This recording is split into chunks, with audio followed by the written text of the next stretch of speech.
Aleluia, Jesus. Abram suas Bíblias, queridos, no livro de 2 Coríntios. 2 Coríntios, capítulo 12. Aleluia, Jesus. Glórias ao Senhor. 2 Coríntios, capítulo 12. Glórias a Deus. Amém? Todos acharam? Amém. Diz assim a palavra do Senhor: não é conveniente para mim, sem dúvida, gloriar-me. Eu passarei as visões e revelações do Senhor. Conheço um homem em Cristo que há 14 anos, se no corpo eu não posso dizer, ou fora do corpo eu não posso dizer, Deus o sabe, o tal foi arrebatado ao terceiro céu. E sei que o tal homem foi arrebatado ao paraíso e ouviu palavras indescritíveis, que ao homem não é lícito proferir. Do tal me gloriarei, mas de mim mesmo não me gloriarei, senão nas minhas fraquezas. Porque embora desejasse gloriar-me, eu não serei um tolo, porque direi a verdade. Mas agora disto não me abstenho, para que nenhum homem pense de mim acima do que vê em mim, ou que ouve de mim.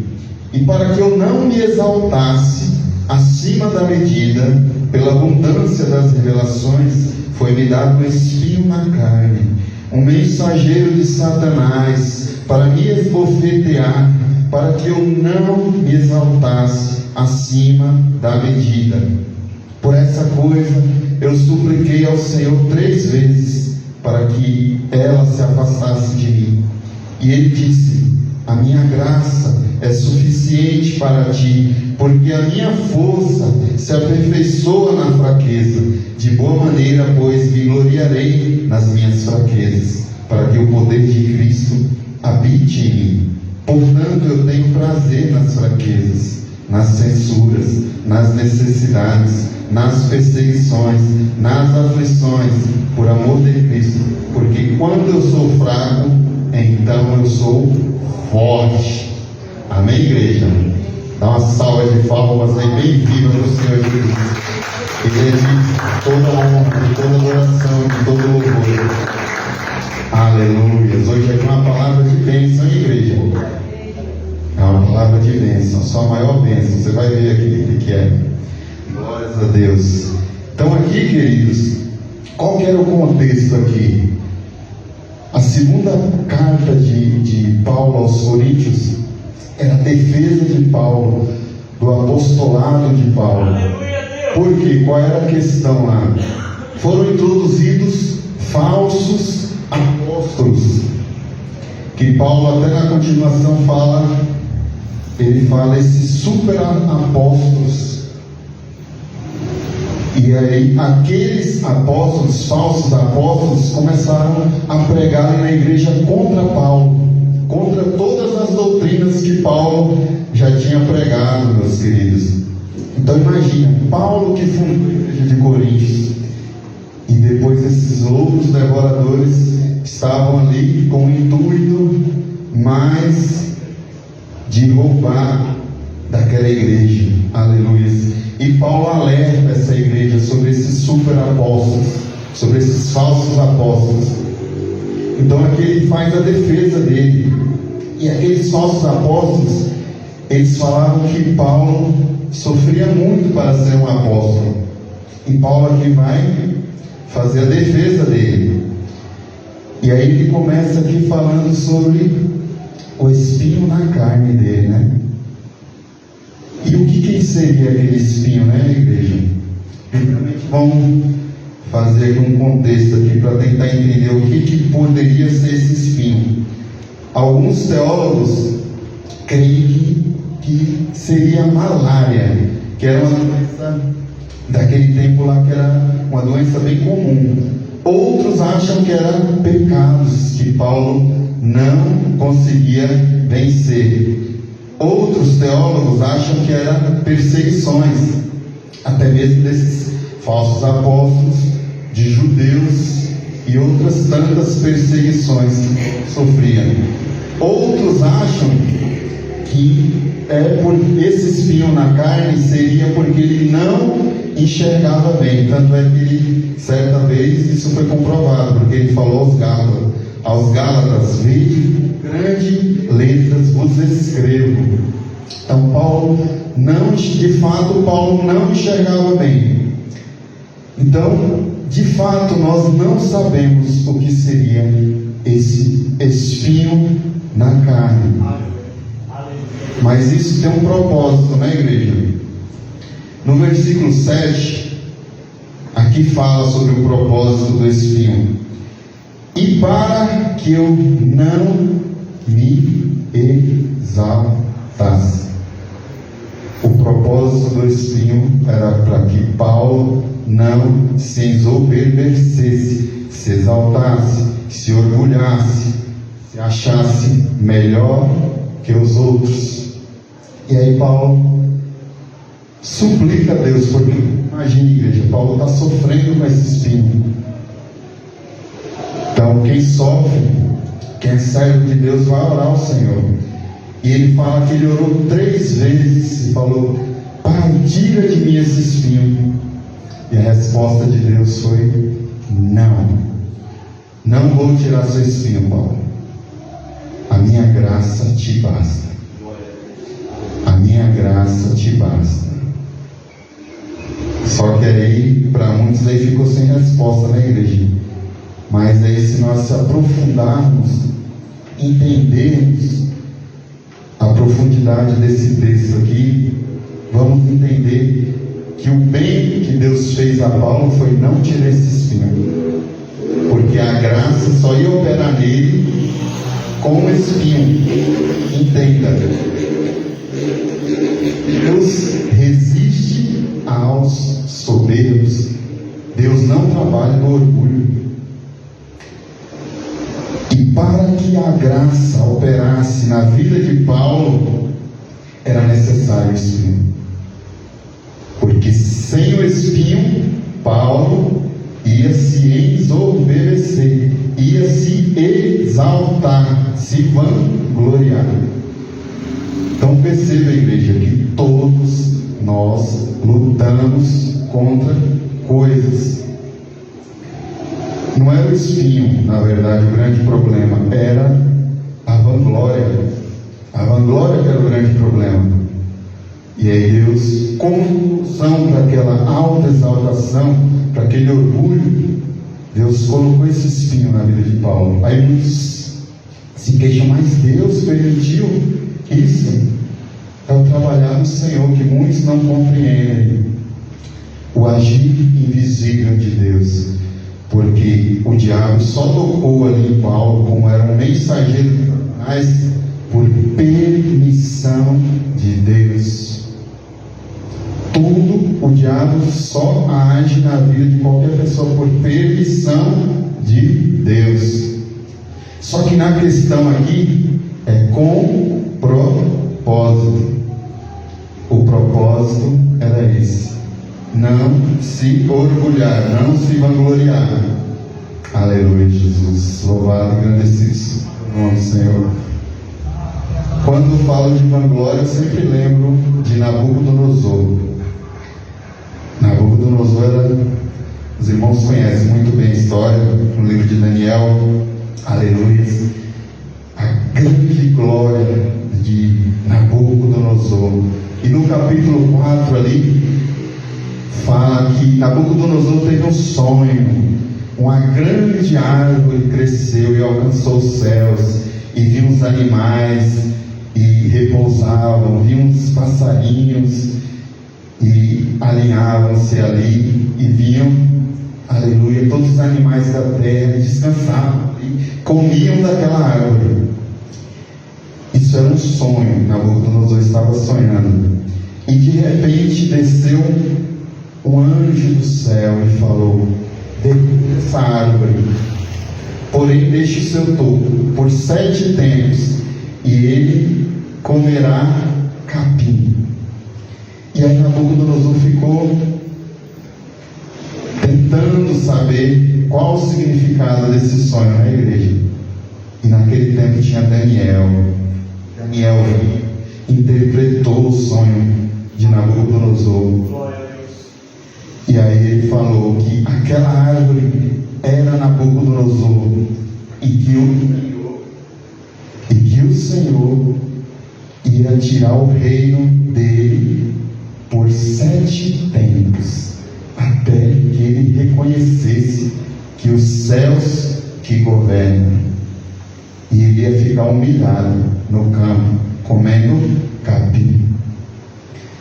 E aí, igreja, ele recebeu essa interpretação. Imagine, Daniel ainda deu um conselho para ele. Falou: ó rei, que este sonho seja para os teus inimigos, e eu te peço, fazer justiça, ajudar os pobres. Daniel começou ali a tentar ajudar a Nabucodonosor para que isso não se cumprisse na vida dele. Mas imagine, igreja, passaram-se 12 meses após essa interpretação, e estava lá Nabucodonosor, lá no seu palácio. Eu leio aqui, glória a Deus. E aí passaram-se 12 meses, e Nabucodonosor estava lá passeando no seu palácio.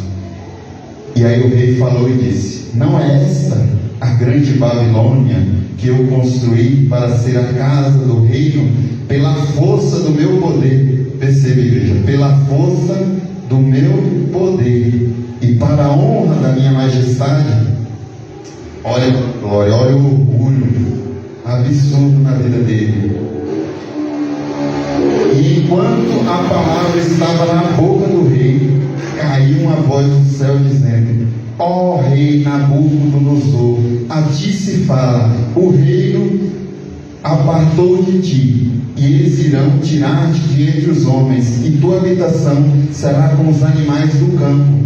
Eles te farão comer grama com os bois, e 7 tempos passarão sobre ti, até que tu saibas que o Altíssimo governa no reino dos homens e o dá a quem ele quer. E naquela mesma hora, irmãos, ele foi tirado do seu grande palácio, e ele foi comer ali 7 tempos junto com os animais. Ou seja, igreja, até que ele reconhecesse que é Deus que governa todas as coisas.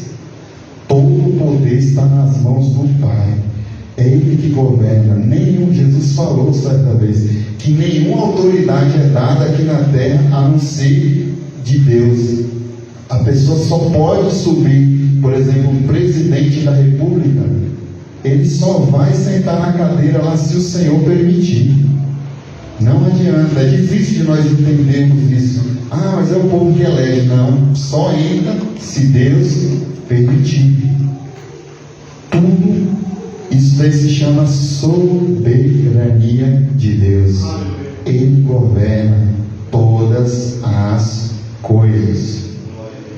Até o diabo, tudo que o diabo faz, ele não pode fazer nada sem autorização do Pai. Nada. Ele é como se fosse um cachorrinho na coleira de Deus. Ele só vai aonde Deus permite. Aleluias. Louvado e agradecido seja o nome do Senhor. Só que muitas das vezes nós provocamos, né, igreja? Nós damos brechas, e tem coisas que são propósitos do Senhor. Glórias ao Senhor. Então aqui vemos o Senhor abater o orgulho de Nabucodonosor, assim como abateu de Paulo, igreja. Paulo ali, a grande questão que Paulo lutava era contra o orgulho, contra a soberba. Glórias ao nome do Senhor. Em 1 Pedro 5,5 fala assim: sejam todos humildes uns para com os outros, porque Deus resiste aos soberbos, mas dá graça aos humildes. Aleluia. Louvado e agradecido seja o nome do Senhor. Então, muitas das vezes nós temos espinhos encravados em nós mesmos, só que a gente não entende. Então cabe a nós, igreja, não murmurar, não reclamar, entender que tudo é um propósito do Senhor. Ele está moldando o nosso caráter, Ele está nos moldando, está nos fazendo uma nova criatura. E para isso às vezes dói, igreja. Às vezes é difícil essa questão de negar-se a si mesmo. É muito complicado. Mas Ele está moldando o nosso caráter. E nem sempre, igreja, como Paulo lhe pediu para o Senhor tirar. Na visão de Paulo, quando ele pediu, era a solução, tirar o espinho.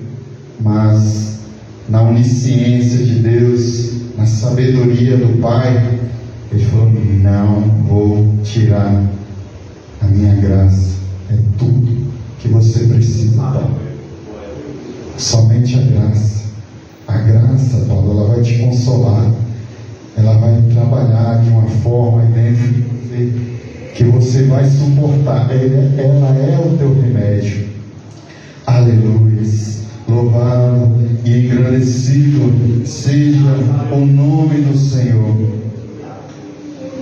Então, Senhor, igreja, Ele, com essa resposta do Pai, a gente começa a se perguntar: então qual é o real valor da graça?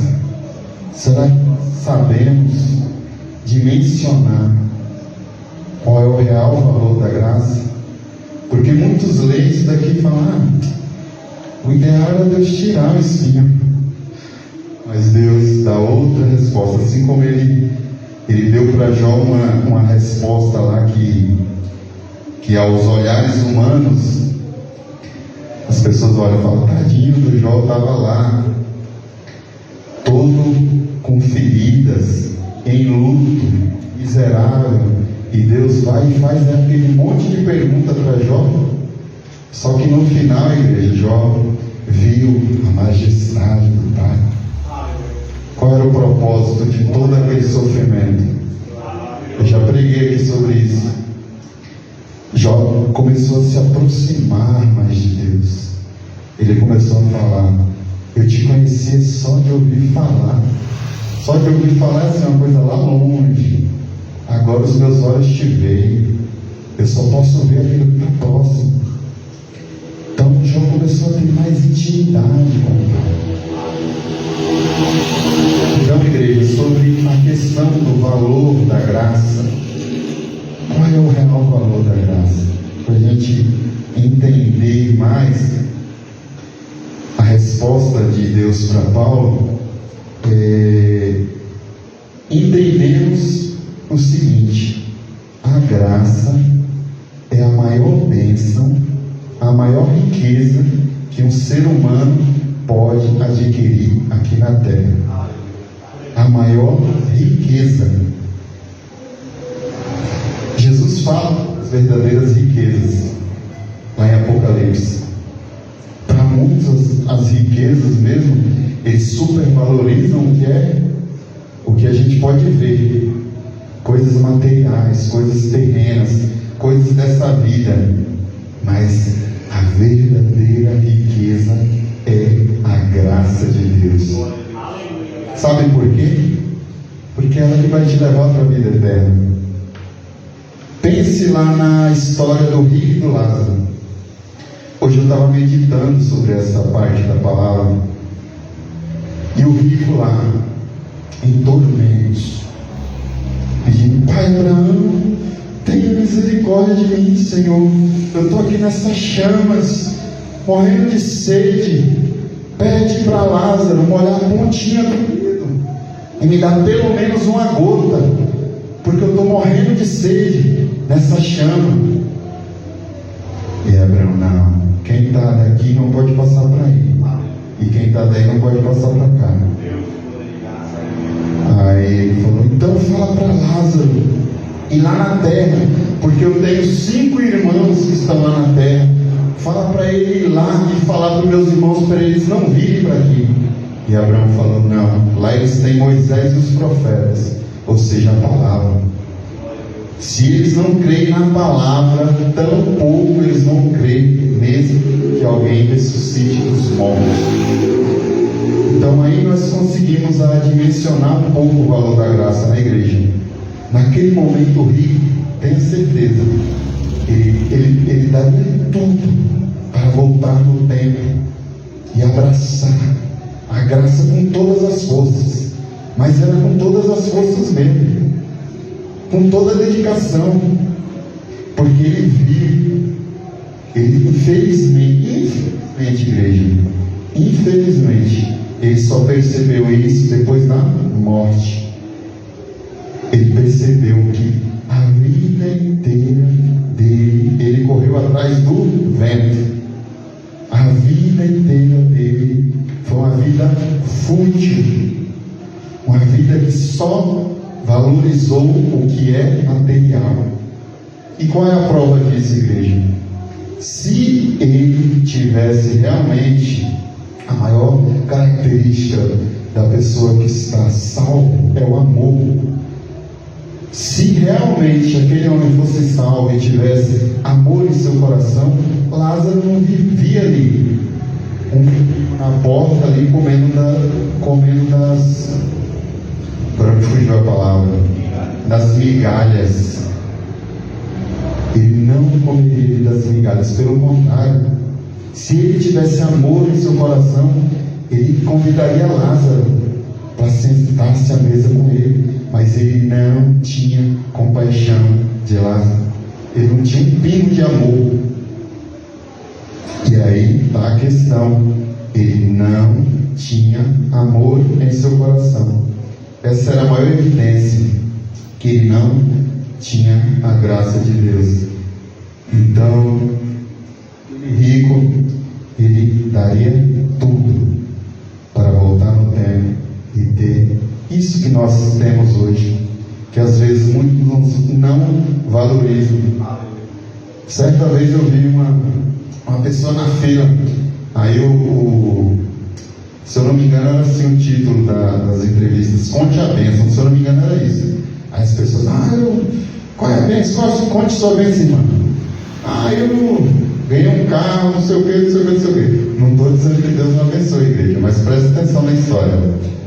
Aí o outro contava a bênção, aí uma contou assim: Jesus me salvou, Jesus me libertou dos meus pecados, eu era viciada, e não sei o que, Jesus me libertou e me transformou, hoje eu sou uma nova criatura. Irmão, mas cadê a bênção? Qual que é a sua bênção, irmão? Você entendeu, igreja? Para muitas igrejas não valoriza a graça, não valoriza o ser uma nova criatura. O carro-chefe de muitas igrejas aí é coisas materiais, não valoriza o ser uma nova criatura. E aí é o que, igreja? Um evangelho distorcido da palavra, porque o foco da palavra, o foco número 1 do evangelho é transformação, ser uma nova criatura. Aleluia, Jesus. Louvado e engrandecido seja o teu santo nome. Então, igreja, verdade e prática que aprendemos sobre isso: quem tem a graça tem tudo. Quem tem a graça tem tudo. Porque a graça é o passaporte para a eternidade com Deus. A graça é o seu passaporte para o paraíso. E pensa só, igreja, a eternidade, a nossa mente, ela não consegue decifrar o que é eternidade. Pense aí, 1000 anos, 2000 anos, 1 bilhão de anos, 1 bilhão de anos, 1 trilhão de anos, isso é eternidade, para sempre. E é interessante, igreja, que nós só podemos plantar para a eternidade aqui. O rico estava lá do outro lado, já era. Abraão falou para ele: não tem mais jeito, não tem mais jeito. Então, hoje, pelo fato, eu procuro, igreja, sempre me policiar nisso. Fala: Pai, me ajuda a sempre estar grato a Ti, Senhor, pela Tua graça na minha vida, pela Tua graça na minha vida, porque Tu tens me transformado tão ruim. Eu era uma pessoa tão má, e o Senhor vem me transformando. Só que é um processo, igreja. Não é assim da noite para o dia, está liberto. Não, é um processo. E às vezes tem coisas que ficam ali, você fica relutando. Só que a evidência de que estamos em Cristo é que é possível deslizar assim, é possível a gente cair em pecados, mas a gente, se cair, é por falta de vigilância e a gente se entristece. É aquela questão lá do Sermão da Montanha, as bem-aventuranças, né? Os que choram, ele chora pelo seu pecado. Se eu, por exemplo, eu cair aqui, discutir com o irmão, e aí, porque é possível, igreja, nós somos falhos, nós somos de barro. Na mesma hora, o Senhor é misericordioso, e nós sempre temos que pedir graça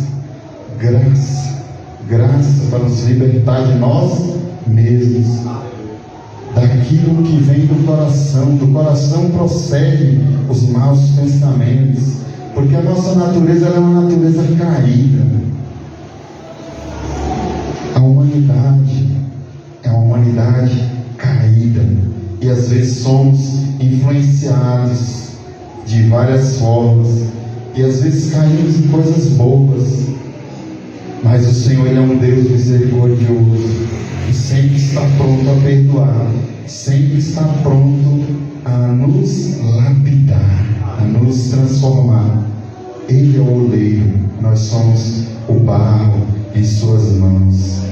E não é um processo rápido, é um processo às vezes lento, é de glória em glória. De glória em glória vai havendo a transformação, vai nascendo esse novo homem para a glória do Pai. Aleluias. Então vemos que a graça, não vou me alongar, igreja, não vou me alongar. Então eu falei que essa era uma pregação sobre bênção. Então a nossa maior bênção é a graça de Deus. Essa é a nossa maior bênção. E se temos a graça, igreja, temos que estar confiantes. Hoje eu vi um testemunho que eu fiquei escandalizado. Não sei, testemunho não é testemunho. Uma pessoa relatando que foi para uma certa igreja, e a igreja lá da Fogueira Santa, e é uma pessoa indo meio, ela é bem famosa, e lá ela falou que perdeu 2 milhões de reais. E aí, igreja, essa pessoa hoje, ela está tipo deturpando o evangelho. Ela vai nos podcasts aí e deturpa o evangelho, e ela tem um ódio disso daí. E aí, só que é o seguinte, igreja, o falso evangelho, ele é como se fosse um castigo para os falsos crentes. Eu vi certo pastor falando isso, eu falei, é a pura verdade mesmo. O peixe morre pela isca, né? Fica cobiçando aquela isca lá, cobiça, até que morre. E a mesma coisa, essa mulher, eu acredito que ela foi nessa Fogueira Santa e deu 2 milhões, porque eu acho que ela queria 10 milhões, e no final ela não foi com nada. E aí hoje ela deturpa o evangelho de uma forma que generaliza, parece que ela generaliza, mas não. Então é isso, igreja. Hoje tem um falso evangelho aí, teologia da prosperidade, que ele vai enganar falsos cristãos, infelizmente. Até aqui na igreja de Coríntios, esses falsos apóstolos, eles enganavam os falsos cristãos, porque os que eram mesmo da palavra têm discernimento. Você já viu esse versículo? O espiritual discerne bem todas as coisas, e de ninguém é discernido. Então, o que é espiritual, o que é sincero, ele vai saber o que é de Deus e o que não é de Deus. Primeiro porque ele devora essa palavra noite e dia. E essa palavra aqui é ela que nos orienta, ela é a bússola. Ela que nos vai fazer identificar. Igual eu já fui, igreja, nessas falsas denominações aí que infelizmente o foco é só o dinheiro. Aí o irmão me chamou lá na frente, vamos fazer um voto aqui de R$300 e Deus vai te dar tanto. Esse é o seu evangelho? O evangelho da palavra é transformação, é mudança. Essas coisas da terra aqui, ele vai dar, ele vai prover. Ele vai prover para quem coloca o rei em primeiro lugar. É até uma tolice, né? Porque se eu vou para essas falsas igrejas, e essas igrejas normalmente elas são igrejas chamada igreja rodoviária. É 6 meses que a pessoa dura ali e daqui a pouco está saindo. Por quê? Ele vai vendo que não está em Deus aquelas coisas ali. Com o tempo, vai vendo que não tem cabimento. Essa mulher mesmo conta, ela ficou 6 anos. Em 6 anos, ela perdeu R$2 milhões. E aí hoje ela até processa a igreja. Processa a igreja querendo recuperar esses 2 milhões na igreja. Mas tudo isso daí foi o Senhor Jesus falou sobre os falsos, o falso evangelho. E a palavra fala, igreja, que nós vamos conhecer. Jesus falou, pelos frutos os conhecereis. Pelos seus frutos. Pelos seus frutos. Então é isso. Glórias ao nome do Senhor. Então a graça de Deus é a nossa maior bênção. Por que, igreja? Ela vai nos levar para morar com o Pai, para todo o sempre.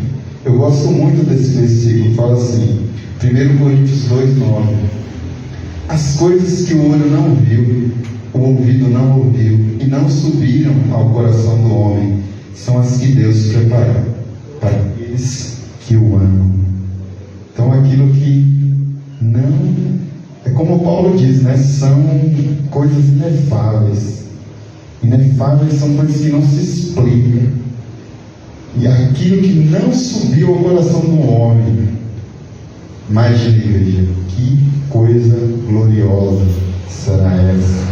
Tem até aquele versículo que fala, quando chegar lá na porta do céu, o Senhor vai falar, vem filho, entra no gozo do teu Senhor, no gozo, na alegria, na glória do Pai. Aleluia. Outro versículo que eu gosto também, igreja, Apocalipse 21:4. Deus enxugará de seus olhos toda lágrima, não haverá mais morte, nem tristeza, nem choro, nem dor, pois a antiga ordem já passou. Então, o Senhor vai enxugar de nossos olhos toda lágrima. Não vai ter mais morte, não vai ter mais nada que cause tristeza, porque tudo já se passou e vamos reinar para sempre com o Senhor. Amém, igreja?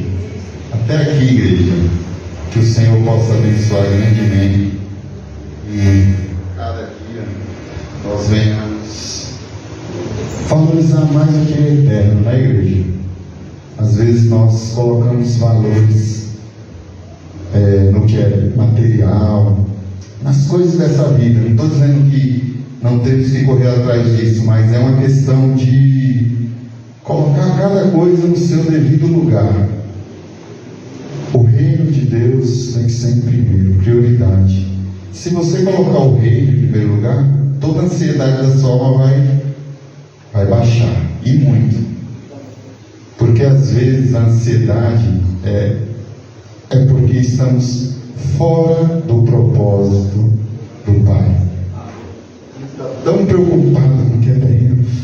Eu tenho que ter o melhor salário. Eu tenho que ter um carro do ano. Não estou dizendo que você não tem que correr atrás, tem, mas a preocupação exagerada com isso, o foco exacerbado com isso, aquela preocupação exagerada, tem que se acalmar e viver na dependência do Pai. Na dependência do Pai. Esse espinho de Paulo nada mais era do que isso. Algo que Deus permitiu para ele ficar humilde e ficar na dependência. Falar, Senhor, sem a tua graça eu não sou nada. Sem a tua graça, Pai, o que seria de mim sem a tua graça? Ela é o remédio. Ela é o remédio que nos cura. Ela que nos liberta. Ela que a cada dia nos deixa mais em intimidade com o Pai. Eu sempre recorro à graça, igreja. Falo, Pai, a tua palavra fala que se o Filho nos libertar, verdadeiramente sereis livres. E a gente sempre está lutando, igreja, contra coisas que vêm de dentro, que brota de dentro do nosso coração. E aquele velho homem fica tentando ressurgir. A gente tem que lutar. Falar, Pai, tenha misericórdia, Senhor, e recorrer à graça. É a graça que nos liberta, o Filho que liberta. Jesus é o libertador de todo o pecado.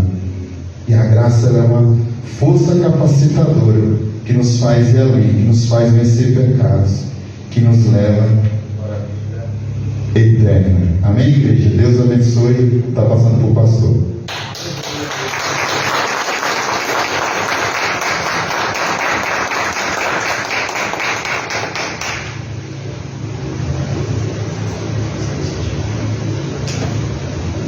Glória a Deus. A minha graça te basta, porque o meu poder se aperfeiçoa na fraqueza. Então me gloriarei na minha fraqueza, porque quando eu penso que estou fraco, então estou forte. Que espinho que ainda nós temos, que nós temos pedido para que o Senhor nos tire. Que tipo de espinhos ainda temos na nossa carne?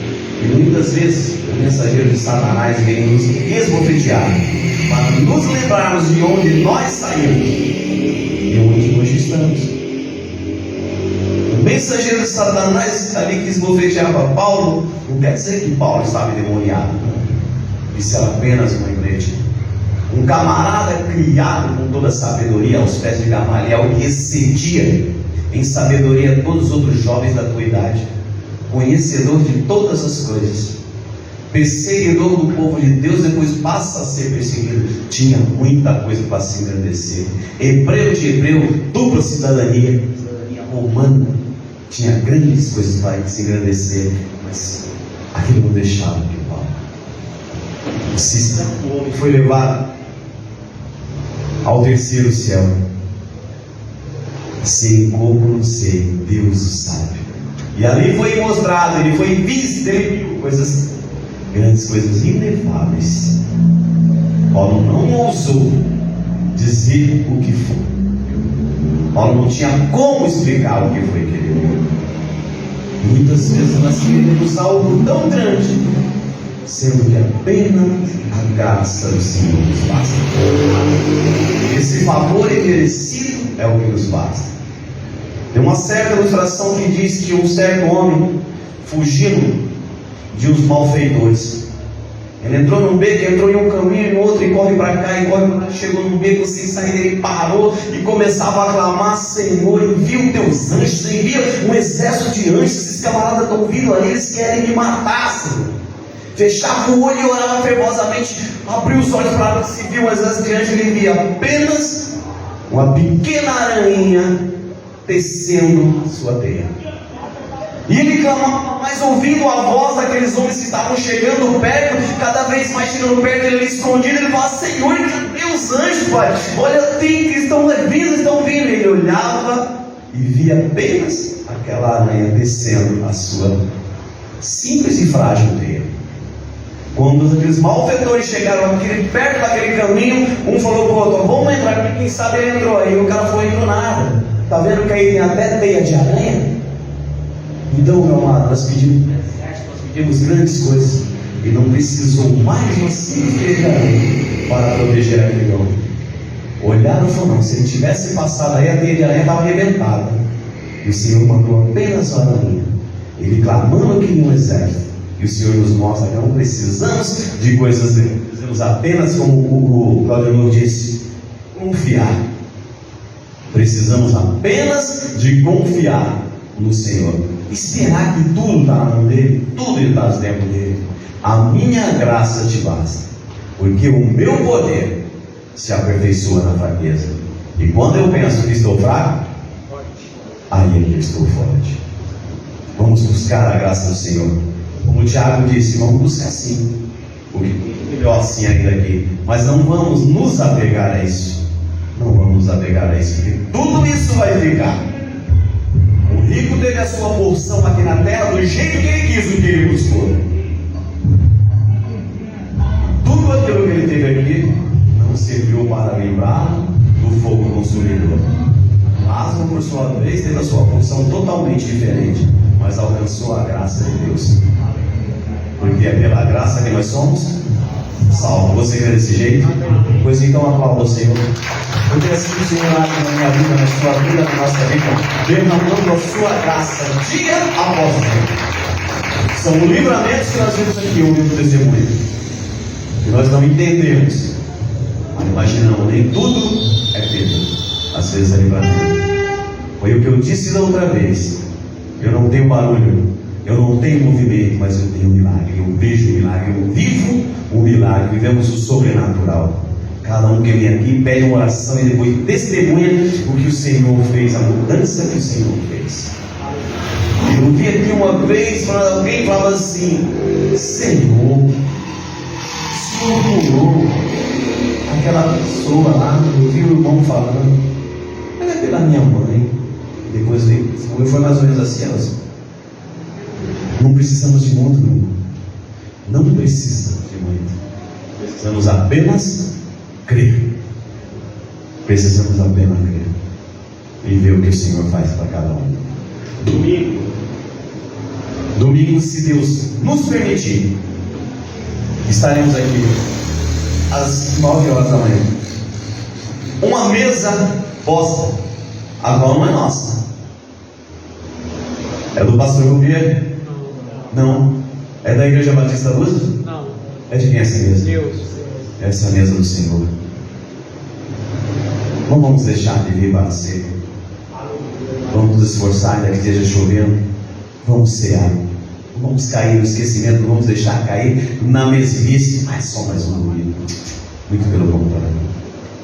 O Wesley e a Bruna não estão vindo devido a estar sem carro. O carro dele estava quebrado. Então, para vir de lá para cá com criança não é fácil. O Cláudio Novo não estava vindo durante a semana, na sexta-feira, porque ele acabou de falar que estava sem carro também.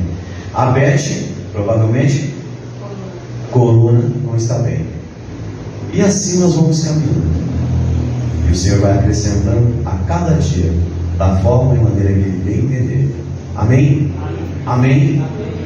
Senhor nosso Deus e nosso Pai, graças te damos, ó Pai amado, porque até aqui o Senhor tem nos sustentado. O Senhor tem guardado, o Senhor tem protegido, o Senhor tem amparado e tem nos dado a certeza de que nunca estamos só, porque nada tem deixado faltar. A tua provisão, Pai, a tua proteção é notória em nossas vidas. Amado Deus, obrigado, Pai, pelo perdão do nosso pecado. Obrigado, meu Pai amado, por nos fortalecer no momento de fraqueza, no momento de dúvida, no momento da nossa covardia. O Senhor não desiste de nós. Amado Pai, leva-nos de volta em segurança ao nosso lar provisório. Nos concede, meu Pai amado, uma boa noite de sono e um restante de semana de paz, de alegria e de prosperidade. E que acima de tudo, Deus amado, nunca nos falte uma porção dobrada do Teu Santo Espírito. É o que te pedimos e te agradecemos, crendo que o Senhor fará além daquilo que nós pedimos ou pensamos. Te agradecemos por tudo e te louvamos em nome do Senhor Jesus.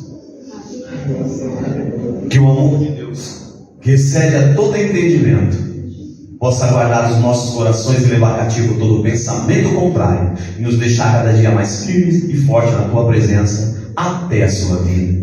E nós que cremos e aguardamos esse tal sonhado dia, selamos essa palavra dizendo: amém, amém, graças a Deus. E como nós sempre dizemos nesse lugar de adoração,